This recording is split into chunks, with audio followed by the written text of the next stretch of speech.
श्रीहरि। ऋग्वेद भाग 1 मंडल 1 सूक्त 119। ऋषि काक्षीवान। दीर्घ तमस। देवता अश्विनी कुमार।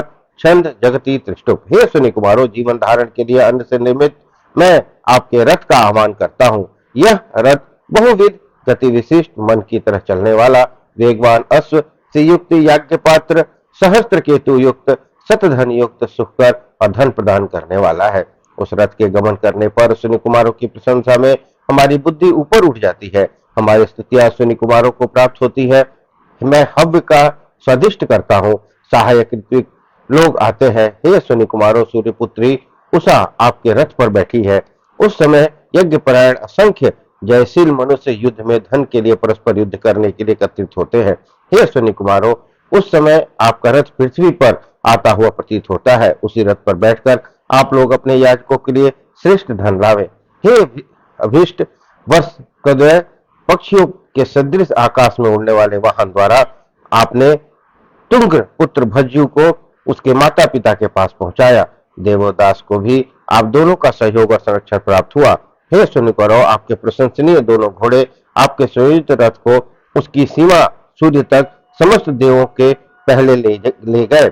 उसी कुमारी उषा ने इस प्रकार विजित होकर मैत्री भाव के कारण आप दोनों मेरे पति हो यह कहकर आपको पति बना दिया। आपने रेव ऋषि को चारों ओर से उपद्रव से बचाया। आपने अत्रि ऋषि के लिए हिम द्वारा अग्नि को शांत किया। आपने सयु की गौ को दुग्धवती बनाया तथा आपने बंदन ऋषि को दीर्घायु प्रदान की। जिस प्रकार से पुराने रथ को शिल्पी नया कर देता है, हे निपुण दत्तद्वय, उसी प्रकार आपने भी अति वृद्ध वंदन ऋषि को पुनः युवा बना दिया। गर्भ में स्थित वामदेव द्वारा आपकी पूजा करने पर आप दोनों उन मेधावी को गर्भ से पृथ्वी लोक पर ले आए। आपका सहयोग ही मनुष्यों की सुरक्षा करता है। भज्जू के पिता तुंग्र ने उसका परित्याग कर दिया। भज्जू के दूसरे देश में कष्ट पाने पर आप दोनों की कृपा के लिए प्रार्थना की। आप उनके पास गए।